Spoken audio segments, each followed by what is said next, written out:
नमस्कार दोस्तों, भैया जी न्यूज दुर्गेश सिंह। हमारा प्यारा भारतवर्ष सदियों से, आदिकाल से ऋषियों, मुनियों और कवियों की भूमि रहा है।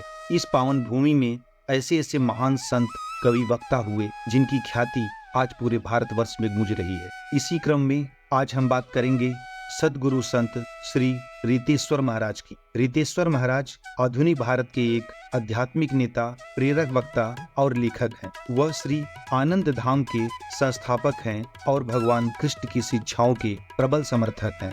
तो दोस्तों, आज का वीडियो बहुत ही महत्वपूर्ण होने वाला है, तो जो लोग चैनल पे नए हैं वो चैनल को सब्सक्राइब करिए। चलिए शुरू करते हैं। सद्गुरु रितेश्वर महाराज का जन्म 5 जनवरी 1973 को उत्तर प्रदेश के गोरखपुर में हुआ था। उनके पूज्य पिताजी का नाम विजय नारायण और माताजी का नाम मंजू देवी था। वह एक कुलीन ब्राह्मण परिवार से हैं। उनके माता पिता दोनों अविभाजित बिहार में शिक्षक थे। बचपन से ही सद्गुरु का झुकाव आध्यात्मिकता की ओर था और वे रहस्यमय प्रतिभाओं से संपन्न थे। सद्गुरु के पास वाराणसी से भूविज्ञान में मास्टर डिग्री और संस्कृत में डिग्री है। उन्होंने लोगों के कल्याण के लिए लगभग 25 साल पहले आत्मज्ञान की ओर अपनी यात्रा शुरू की। अपनी शैक्षिक यात्रा के दौरान उनकी आध्यात्मिक साधना भी साथ साथ चलती रही। सद्गुरु ने त्रिकुटा पर्वतों और उत्तराखंड, ब्रज 84 कोस, काशी और वृंदावन के जंगलों में अपनी तपस्या यात्रा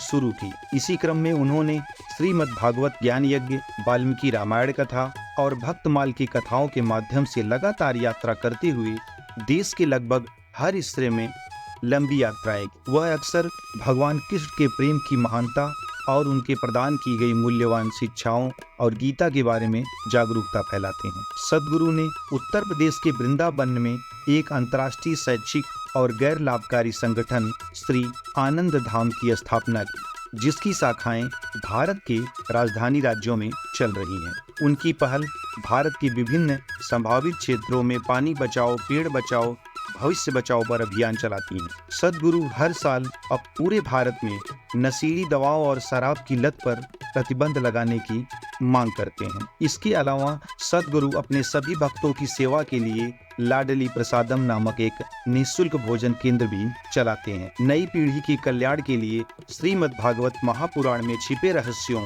और भागवत के मंत्रों के प्रयोग से मानव स्वास्थ्य पर पड़ने वाले दैवी प्रभाव को उजागर करने के लिए सद्गुरु ने भागवत अनुसंधान संस्थान की स्थापना की। अपनी शिक्षाओं के माध्यम से सद्गुरु का लक्ष्य युवाओं को भगवान श्री राधा कृष्ण के भक्त बनने और अस्थायी शांति और जीवन का आनंद लेने के लिए मार्गदर्शित किया। सद्गुरु महाराज सनातन बोर्ड के भी वकील हैं, जो उन्हें भारत में शिक्षा के विकास के लिए आवश्यक लगता है। सद्गुरु दुनिया भर में हर साल आयोजित होने वाले राधा माधव महोत्सव और गुरु पूर्णिमा महोत्सव जैसे आयोजनों में शिरकत करते हैं और उनमें मुख्य वक्ता के रूप में प्रस्तुत होते हैं। वे अब तक स्कॉटलैंड, दक्षिण अफ्रीका, ऑस्ट्रेलिया, कनाडा और नेपाल सहित दुनिया के विभिन्न हिस्सों में कथाएं कह चुके हैं। सद्गुरु ने 2022 में सर्वश्रेष्ठ आध्यात्मिक नेता के रूप में 14वां न्यूज मेकर्स अचीवमेंट अवार्ड प्राप्त किया। उनकी ग्रंथ सूची में उनका लिखा काव्य मन का ब्यूटी पार्लर भी सम्मिलित है। सद्गुरु ने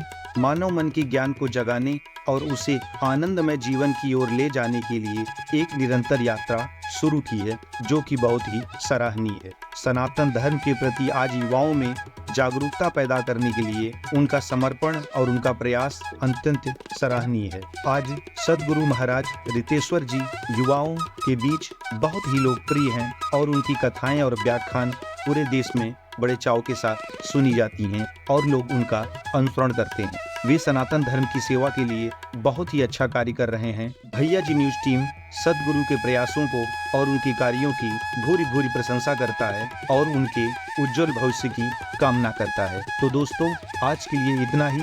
फिर मिलेंगे भारतवर्ष के किसी संत और महात्मा के जीवनी के साथ। जय हिंद, जय भारत, जय सनातन धर्म।